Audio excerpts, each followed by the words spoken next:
Black and white நேயர்களுக்கு வணக்கம். அரசியல் சூத்திரம் நிகழ்ச்சியில் மூத்த பத்திரிகையாளர் இதயா நம்முடன் இணைகிறார். வணக்கம் சார். வணக்கம். இந்த பாமக அப்பா மகன் பிரச்சனை மோதல் அப்படியே போயிட்டே இருந்த காலகட்டத்தில் நேற்று ராமதாஸ் அனைத்தையும் போட்டு உடைத்த மாதிரி பேசியிருக்கிறாரு. அவர் அடுக்கடுக்கான வச்ச குற்றச்சாட்டுகளுக்கு இனி அன்புமணி இணைந்து போவாரா அப்படின்ற ஒரு கேள்விக்குறி இருக்கிற சூழலில் அன்புமணி இன்னைக்கு கூட்டத்தை ஏற்பாடு செய்திருக்கிறார் பனையூரில். அவர் ஏற்கனவே அந்த ஆண்டு பொதுக்குழு கூட்டத்தில் பேசினப்ப சொன்ன மாதிரி இன்றைக்கி பனையூரில் அவர் நடத்துகிறார். கூட்டமும் நிர்வாகிகள் எல்லாம் பெரும்பாலும் இருக்கிறாங்க. அப்போ கட்சி இந்த தோற்றத்தை பார்க்கும்போது அன்புமணி பின்னால் இருக்கிறது அப்படின்றத நம்மளால் உணர்ந்துக்க முடியுது. அதுக்கு தான் வாய்ப்பு அதிகமாக இருக்குது. இப்போ இறங்கி போகக்கூடிய இடத்துல அன்புமணி இருப்பாரா, இல்லை ராமதாஸ் தான் இறங்கி வர வேண்டுமா? இல்லை, இது நீங்கள் ராமதாஸ் தான் இந்த கட்சியினுடைய நிறுவனர். ஆரம்ப காலத்திலிருந்தே அவர் போராடி ஒரு வன்னியர் சங்கம்னு ஒன்று உருவாக்கி தன்னை இனத்துக்காக ஒரு போராளியாக தன்னை மக்கள் மத்தியில் நம்ப வச்சு அதுக்கான போராட்டங்களை பண்ணி வளர்ந்தவர். அதுக்கப்புறம் அதை பொலிட்டிக்கல் பார்ட்டியாக மாற்றி இன்னைக்கு வரைக்கும் நீங்கள் பார்த்தீங்கன்னா அவரால் ஒரு 5% தாண்ட முடியுது. மாற்றம் முன்னேற்றம் அன்புமணின்னு வச்சு அதை அன்புமணியை முன்னிறுத்தினா கூட அதை பின்னாடி இருந்து இயக்குனவர் ராமதாஸ் தான். அதை ஒத்துக்கிட்டு பண்ணவர். இப்பயும் அவங்க இப்போ ஒரு இடைத்தேர்தல் வருது விக்கிரவாண்டினா பாமக தன்னுடைய பலத்தை காட்டுது. தமிழ்நாடு பூரா 40 தொகுதியில் ரொம்ப ஈஸியாக அப்படி கேக் வாக் மாதிரி ஜெயிக்க முடிஞ்ச இடத்துல சௌமியாவால் டஃப் கொடுக்க முடியுது திமுக கூட்டணிக்கு.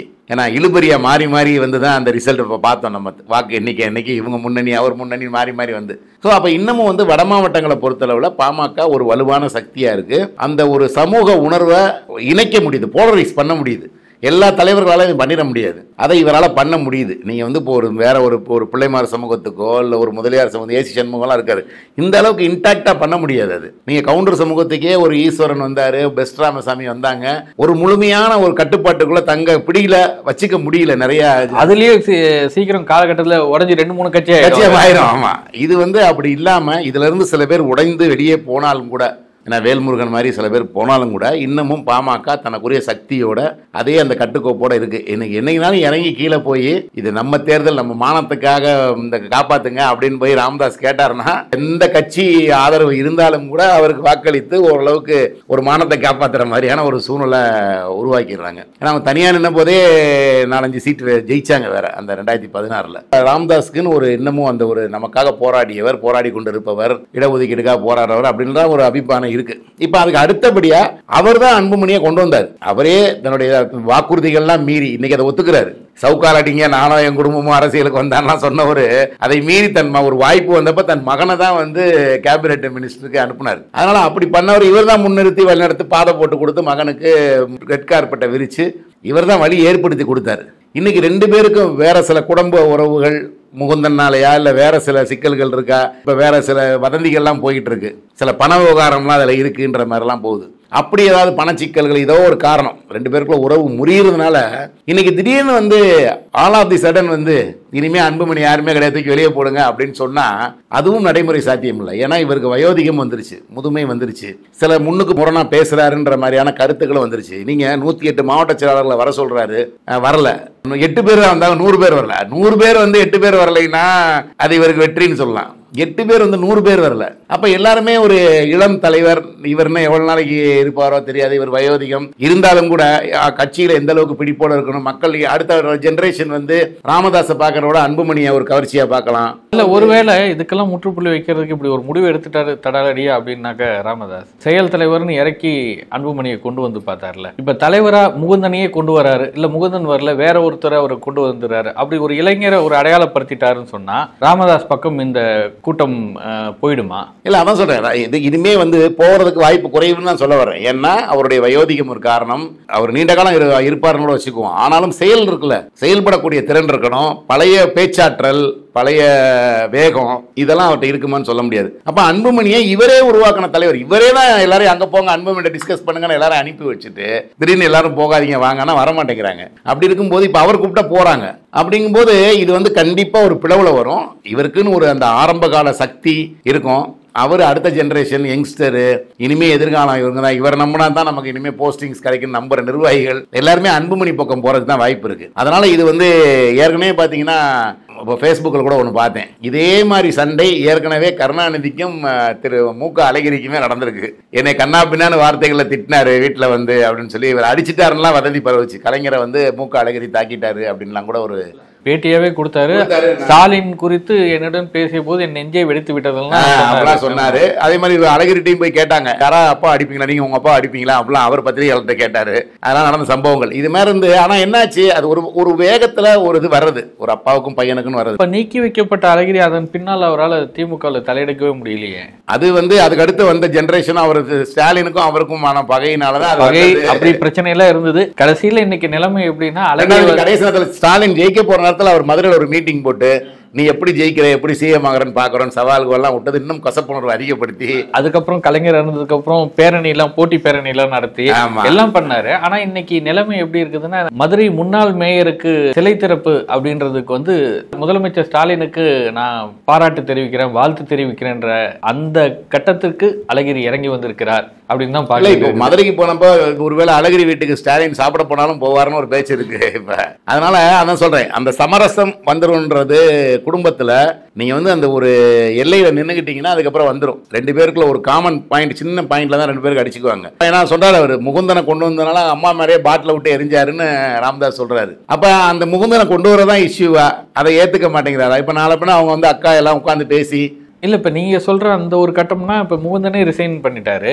அந்த ரிசைன் லெட்டரை ஒரு அன்புமணிக்கு தான் அனுப்பியிருக்கிறாரு. அப்ப அந்த பிரச்சனையை முற்று பெற்று விட்டுறது அப்படின்னாக்க சிக்கலே இல்லை. அதை தாண்டி நீங்க சொல்லக்கூடிய பணம் மற்ற விஷயங்கள் ஏதாவது இருந்தாதான் அந்த சிக்கல் நீடிக்கும். அதை வந்து குடும்பம் அப்படி விட்டுற மாட்டாங்கன்றேன். ஏன்னா குடும்பத்தில் இருக்கவங்க இது அரசியல்வாதிகள் இதை வளர்க்கணும்னு நினைக்கலாம். ஆனா குடும்பத்தில் இருக்கவங்க இது வேணாம் அப்படின்னு சொல்லி இவரை சமாதானப்படுத்துவாங்க, கொஞ்சம் பொறுமையா போங்க இது பண்ணுங்கன்னு இவரை சொல்லுவாங்க, அவரை கூப்பிட்டு சமாதானம் பண்ணுவாங்க.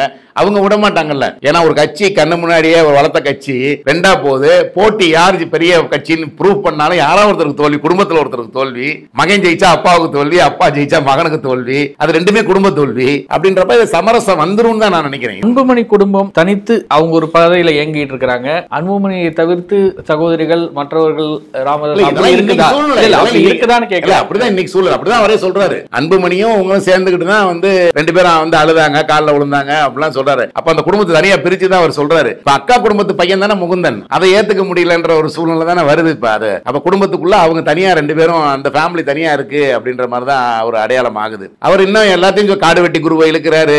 ஜி.கே. மணி பையனை வந்து அவர் மட்டம் தட்டினாருன்னு சொல்லி நிர்வாகிகளை அந்த இவங்களை வந்து கவர் பண்றதுக்காக ராமதாசும் நிறைய வாய் விட்டு பேசுறாரு. அன்புமணியை வீக்கர் பண்ணணும்ன்றக்காக பேசுறாரு. ஆனா இதெல்லாம் காலகட்டத்தில் குடும்பம்னு வரும்போது நாளை பின்ன இப்போ இருக்கும். அடுத்து ஒரு தாய் மாமா வருவாரு, ஒரு சித்தப்பா வருவாரு, அவங்க வந்து ரெண்டு பேரும் உட்கார வச்சு பேசுவாங்க. ஏன்பா அப்படி? ரெண்டாவது நீ இந்த கட்சி உடையிறது மட்டும் இல்லாம அந்த சமூக வாக்குகளே உடையும், அந்த ஒரு அபாயம் இருக்குல்ல.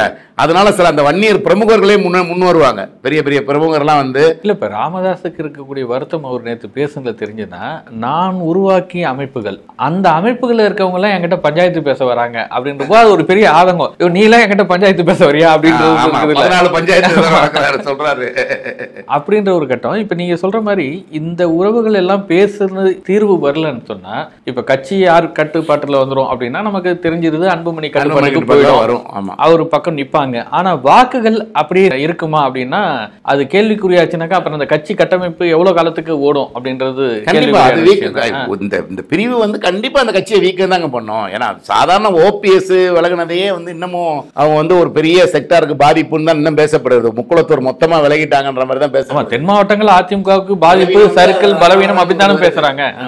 ஆனா அதே நேரத்தில் நீங்க வந்து இதை பார்த்தீங்கன்னா இந்த சமூக வாக்கள் அதை தாண்டி பெரிய பிளவு ஏற்படும் இவங்க ரெண்டு பேருக்குள்ள. ஏன்னா அந்த சீனியர்ஸ் எல்லாருமே வந்து இவர் தாண்டா உருவாக்கினார், இது பண்ணார், மகனே அவர் தான் கொண்டாருன்னு பேசுறதுக்கு ஒரு கூட்டம் இருக்கும். அது நிச்சயமா இது வந்து பாமகவை பலவீனப்படுத்துன்றதுல சந்தேகம் இல்லை. திமுகவை தொடர்ந்து அதுவும் சமீப காலங்களில் ஒரு தீ விபத்தில் பாதிக்கப்பட்டு வடசென்னையில் உதவி செய்ய போகும்போது காவல்துறையினர் தாவேகாவை மகளிரை தாக்கியது அப்படின்னு கடுமையான அறிக்கை கொடுத்தாரு. இதுதான் மகளிர் வழங்கக்கூடிய பாதுகாப்பா, இதுதான் ஆட்சியா அப்படின்லாம் விஜய் கேட்டிருந்தார். தொடர்ந்து திமுக மேல ஒரு கடுமையான விமர்சனம். இன்னும் சொல்லப்போனால் ஞானசேகரன் வழக்கில் தீர்ப்பு விரைந்து வழங்கப்பட்டது, 6 மாதத்திற்குள் தீர்ப்பு வழங்கப்பட்டதுன்னு பேசும்போது அவருடைய அறிக்கையில இது உயர்நீதிமன்றத்தின் மேற்பார்வையில் நடந்ததனால் இந்த தீர்ப்பு இவ்வளவு வேகம் எடுத்திருக்கிறது அப்படின்ற மாதிரி சொல்லியிருந்தார். இப்போ அந்த கிரெடிட்டை கூட திமுக கொடுக்கறதுக்கு அவர் தயாரா இல்லை அப்படின்றது தான். மீண்டும் இன்றைக்கு இந்த 10, 12ஆம் வகுப்பு மாணவர்களுக்கு அதிக மதிப்பெண் பெற்றவர்களுக்கு பாராட்டு விழா பரிசளிப்பு அப்படின்னு வச்சிருக்கிறாங்க. இதுல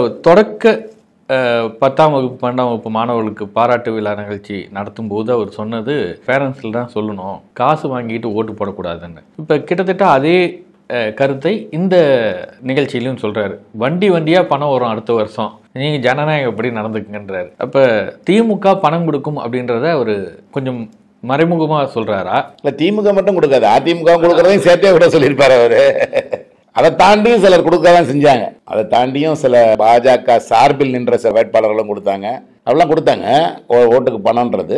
அதனால கண்டிப்பா இப்பயும் கொடுக்க போறாங்க, அடுத்த வர எலெக்ஷன்லையும் கண்டிப்பா கொடுக்க போறாங்க. அப்படின்னு பணம் கொடுக்கும்போது விஜய் பணம் கொடுக்காம தான் நிக்க போறாரு, அதுல ஒன்றும் மாற்றத்தில். ஏற்கனவே சீமான் அப்படிதான் நின்றுருக்காரு, இவர் அப்படிதான் நிக்க போறாரு. இல்ல அதையும் சொல்லிக்கிறாரா, நான் பணம் கொடுக்க மாட்டேன்றதையும் வெளிப்படுத்திக்கிறாரு. அப்படி இனி இந்த தேர்தல் அரசியல் அப்படின்றது அது சாத்தியமாது இல்ல. என்னைய பொறுத்தளவுல நீங்க ஜென்ரல் எலெக்ஷனில் நீங்கள் பை எலெக்ஷனில் நீங்கள் பணம் கொடுத்தா அது ஓட்டாக மாறும். அதுக்கு காரணம் சொல்கிறேன். ஒன்று, ஆளுங்கட்சி தான் அதிகமாக பணம் கொடுக்கும். ஆளுங்கட்சி அதிகமாக பணம் கொடுக்கும்போது இப்போ வாக்காளர் ஏற்கனவே ஒரு மைண்ட் செட்டு, இந்த இடத்துல ஆளுங்கட்சி ஜெயிச்சாதான், இடைத்தேர்தலில் ஜெயிச்சா தான் தொகுதிக்கு நல்லது நடக்கும் அப்படின்ற ஒரு எண்ணம் ஏற்கனவே இருக்கும். அதனால் அவங்கள்ட்ட ஈஸியாக அதிகமான பணமும் அவங்க தான் தருவாங்க, அதை வாங்கிக்கிட்டு ஓட் பண்ணிடுவாங்க. ஒன்று. இன்னொன்று பார்த்தீங்கன்னா, ஒரு தெருவுக்கு ஒரு மினிஸ்டர் அல்ல ஒரு எம்எல்ஏ இன்சார்ஜ் இருப்பாங்க, ஒரு 100 வீட்டுக்கு. இவங்களை மீறி போக முடியாது. ஒரு வாரம் 10 நாள் அங்கே தான் இருப்பாங்க. ஒவ்வொரு வீடாக தெரிஞ்சு வச்சிருப்பாங்க அந்த எம்எல்ஏஸ் அல்லது மினிஸ்டர்ஸ். அப்போ அப்படி இருக்கும்போது எல்லாத்தையும் வாட்ச் பண்ணிட்டே இருக்காங்க, நம்மளை பழகிட்டே இருக்காங்க அப்படின்னு சொல்லி அந்த ஓட்டை போட்டுருவாங்க. ஏன்னா வம்பு எதுக்கு, பணம் வாங்கிட்டாங்க கை நீட்டி அப்படின்னு. இன்னொன்று, அந்த கொடுத்த பணத்தை திருப்பி கேட்டுருவாங்களோ இல்லை சத்தியம் வாங்குறது, இதெல்லாம் நடக்கும். அது போக என்ன பண்றாங்க, இந்த இப்போ முன்னாடி மாதிரி இல்லாமல் காரியாலயத்தில் டெய்லி வந்தா 500 ரூபான்னு சொல்லி திமுக காரியாலயத்தில் ஒரு 15 நாள் உட்கார வச்சிருக்காங்க. இல்லை அதிமுக காரியாலயத்தில் கூட்டு 15 நாள் வச்சிருக்காங்க. ஆளுங்கட்சியா இருக்கவங்க எதுவோ அவங்க தான் அதிகமாக உட்கார வைக்கிறாங்க. அப்போ அவங்களாம் டெய்லி என்ன கொடுத்தாங்கன்னா, டெய்லி 15 நாள் அந்த அம்மா திமுக காரியாலயத்தில் இல்லை அதிமுக காரியத்தை தொடர்ந்து உட்காந்துட்டே இருந்துச்சுன்னு அது மேல ஒரு முத்திரையே விழுந்துருது, இந்த கட்சி தான் அப்படின்னு சொல்லி. இயல்பா அவங்க சரி இவ்வளவு காசு வாங்கிட்டோம்னு சொல்லிட்டு இயல்பா அவங்க போய் அதுக்கு போட்டுறாங்க. இதெல்லாம் இடைத்தேர்தல் நடக்கும்.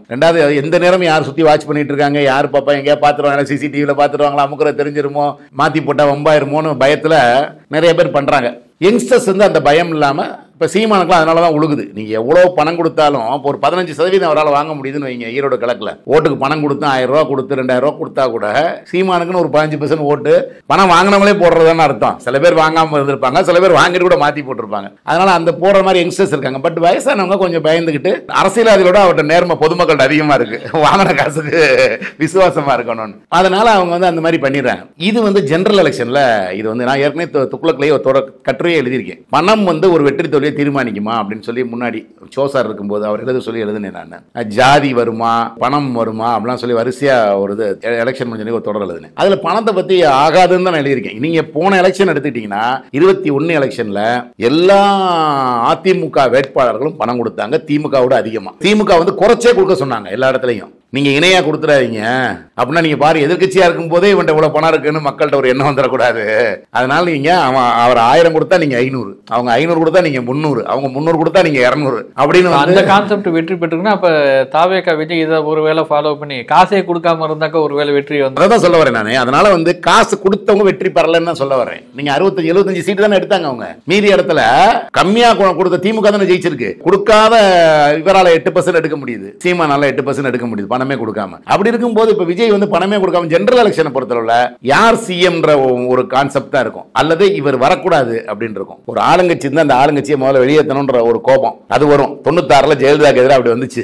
2011ல கலைஞர் அரசு கரண்ட் இல்லாம எல்லாம் விடிய விடிய மொட்டை மாடல உட்கார்ந்துருந்தாங்க. அதனால பயங்கரமான ஒரு வெறி வந்துச்சு, இந்த கவர்மெண்ட் அகற்றணும்னு. அந்த மாதிரி ஒரு கவர்மெண்ட் அகற்றணும்னு முடிவு பண்றப்ப நீங்க என்ன பணம்னா எதுவுமே ஒர்க் அவுட் ஆகாது. எதை கொடுத்தாலும் வாங்கி போட்டு டக்குனு அந்த எதிர்ப்பை தெரிவிச்சிருவாங்க. இல்லைன்னா இந்த மாதிரி ஒரு எம்ஜிஆர் கட்சி ஆரம்பிச்சப்ப இது வரைக்கும் போகணும் இவர் தான்டா இனிமே அப்படின்னு போட்ட விருப்ப ஓட்டு, எதிர்ப்பு ஓட்டு ஒண்ணு, விருப்ப ஓட்டு ஒண்ணு, இந்த ரெண்டும் விஸ்வரூபம் எடுக்கிறப்ப அது வெற்றியை நோக்கி போயிடும், பணங்கும் வேலை செய்யாது.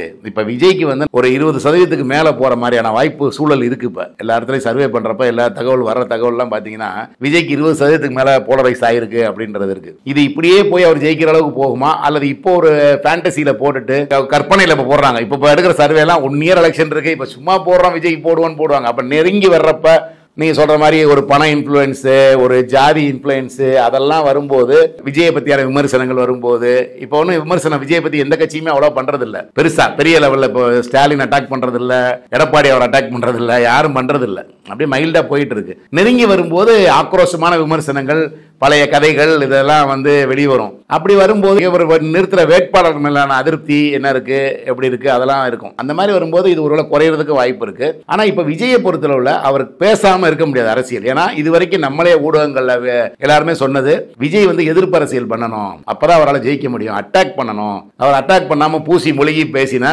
அதுல வந்து எடுபடாது அரசியல். அப்படி சொல்லிட்டு இருக்கும்போது அந்த அறிக்கையில மட்டும்தான் அப்படி வருது. இந்த பேசக்கூடிய விஷயங்கள்ல இப்பயும் நான் சொல்ல திமுகவை சொல்கிறாரா அப்படின்னு கேட்கும்போது ஏன் அதிமுகவையும் சொல்லியா அப்படின்ற ஒரு கேள்வி நம்மளா ஒரு ஐயப்பாடு எழுப்பி விஜய் இப்படிதான் சொல்லியிருப்பார் அப்படின்னு ஒரு பொழிப்புரை எதிர்க்கிற மாதிரி தான் இன்னமும் பேசிட்டு இருக்கிறாரு. நீட் தேர்வுல பெரியார் ஜாதி சாயம் பூச பாக்குறாங்கன்னு அப்படின்னு சொல்றாரு. அப்ப யாரு பாஜக அரசாங்கம் செய்கிறது, இல்ல என்ன கேள்வி அது அப்படின்ற வெளிப்படையான விஷயத்துக்குள்ள வராம இப்படி அவர் வெளிப்படையா சொல்றாரு, திமுக நான் சொல்றேன்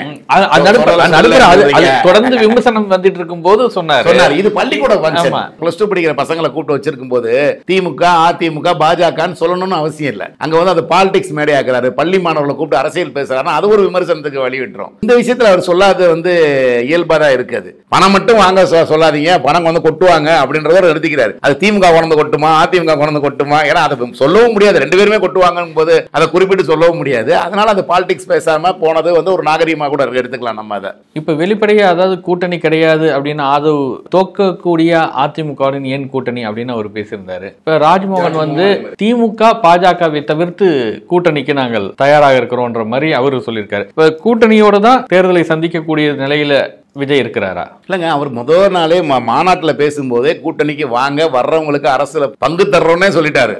அந்த நிலைப்பாடு தான், அந்த நிலைப்பாடு. ஆனா என்னன்னா அவர் தலைமையிலான கூட்டணின்றதுல அவர் உறுதியா இருக்காரு. இப்ப சமீபத்தில் கூட ஒரு அதிமுக பிரமுகர்கிட்ட பேசினேன், என்ன சார் விஜயை சேர்க்கவே முடியல, எங்க சார் வரமாட்டேங்கிறாரே சார் அப்படின்னு தான் சொன்னார் அவரு. அப்ப பேசியிருக்காங்க, அது பேச்சு பலனளிக்காம போயிருக்கு, அல்லது அவர் வைக்கிற டிமாண்ட் இவங்களுக்கு ஒத்து வராமல் போயிருக்கும். அதுதான் விஷயம். ஒரு தொழிலை விட்டுட்டு வந்து நான் வந்து ஒரு சிஎம்னு வரும்போது நீ என்னை சிஎம் ஆக்கு அப்படின்னு ஒருத்தர் போய் கேட்டாருன்னா அதுக்கு எப்படி அவர் உடன்படுவார்ன்ற ஒரு கேள்வி இருக்குல்ல. அப்போ ஒண்ணு அதை தாண்டி இந்த திமுக அரசை வீழ்த்தணும், அது மட்டுமே கொள்கை. இப்ப மத்த எல்லாரும் சொல்றாங்களே கொள்கை காம்ப்ரமைஸ் ஏன் பண்ணிக்கிறோம் அப்படின்னா பிஜேபியோட ஏன் சேரணும், திமுக ஒழிக்கணும், அதனால எங்களுக்கு வேற வழியில போறோம்ன்றாங்க. அதே மாதிரி இப்ப திமுக கூட்டணியில் இருக்க காங்கிரஸா இருக்கட்டும், விடுதலை சிறுத்தைகளா இருக்கட்டும், கம்யூனிஸ்டா இருக்கட்டும், எல்லாரும் எந்த ஒற்றை புள்ளியில நிக்கிறாங்க, பாஜகவுக்கு எதிரான அரசியல். அதுல வந்து நாங்க எல்லாரும் இங்க கொள்கை முரண்பாடு இருந்தாலும் நாங்க எல்லாம் ஒன்னா இருக்கோம் இங்க. அது மாதிரி இப்ப விஜய் வந்து ஸ்டாலின் ஆட்சியை அகற்ற வேண்டும், திமுக ஆட்சியை அகற்ற வேண்டும், ஒற்றைப்புள்ளி தான் அவருடைய இலக்குன்னா அவர் அதிமுக கூட்டணிக்கு போற வாய்ப்பு இருக்கு. அவர் வந்து இல்ல அதிமுக வேணாம், நான் வந்து சிஎம் வந்து இந்த நாட்டை திருத்தணும் அப்படின்னு ஒரு முடிவோட அவர் வர்றாருன்னு வைங்க. அப்ப அவர் அவருக்கேதான கூட்டணியை தான் பார்ப்பாரே தவிர, அவர் தலைமையிலான கூட்டணி தான் எதிர்பார்ப்பாரே தவிர மற்றவர்களை சிஎம் ஆக்கி வேடிக்கை பார்க்க மாட்டார்ல. திமுக ஜூன் 1ஆம் தேதி பொதுக்குழு கூட்டத்தை மதுரையில் வைத்திருக்கிறாங்க.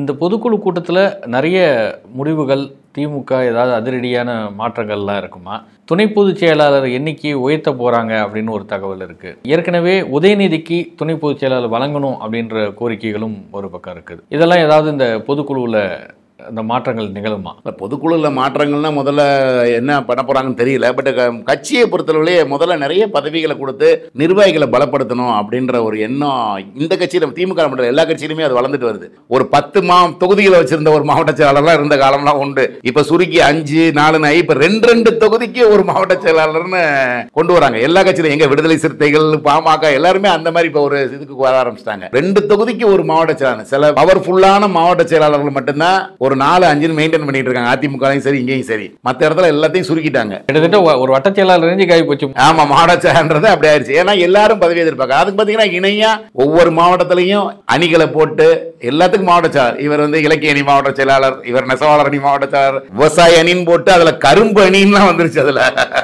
இன்னும் கொளுத்தாட அணி, அடிக்கரும்பு அணின்னு தான் வரலன்னா அந்த அளவுக்கு அடிகள்லாம் வந்துருச்சு. அரசியல்வாதிகள் எல்லாருமே பதவியை எதிர்பார்க்கறாங்க, தனக்கு ஒரு பொறுப்பு வேணும், மரியாதை வேணும்னு எதிர்பார்க்கறாங்க. அப்ப கட்சிகள் வந்து அவங்கள தக்க வைக்கிறதுக்கு, ஏன்னா இப்ப நிறைய ஆப்ஷன் வந்துகிட்டே இருக்கு. புது கட்சிகள்லாம் விஜய் கட்சி வருது, அதுன்னு வரும்போது சதறி போயிடுவாங்களோ அப்படின்னு எல்லாரையுமே வந்து தக்க வைக்க வேண்டிய சூழ்நிலை. ஏதாவது ஒரு நிர்வாகி பொறுப்பை கொடுத்தா தான் அவங்களும் தக்க வைக்கிறாங்க. சரி, முதல்ல இந்த பதவி வந்திருக்கு, அடுத்து வந்துடும். ஒண்ணுமே இல்லாம வெறும் உறுப்பினர்னு இருக்கிறத விட தனக்கு ஒரு பொறுப்பு, ஒரு விசிட்டிங் கார்டு அடிச்சுக்க முடியாது, வெறும் தொண்டர்னு அடிச்சுக்க முடியாது விசிட்டிங் கார்டு. இல்ல இப்ப உதயநிதிக்கு கொடுக்க போறாங்க அப்படின்னா விஜய்க்கு ஒரு எதிர்முகமாக உதயநிதியை சொல்லிட்டு இருந்தாங்க கொஞ்ச நாளைக்கு முன்னாடி வரைக்கும். அடுத்த எலெக்ஷன் வந்து அண்ணாமலை விஜய் உதயநிதி அப்படிதான் வரப்போகுது, யூத்துக்குள்ள போட்டினாங்க. இப்ப அண்ணாமலைய அனுப்பிச்சு விட்டாங்க.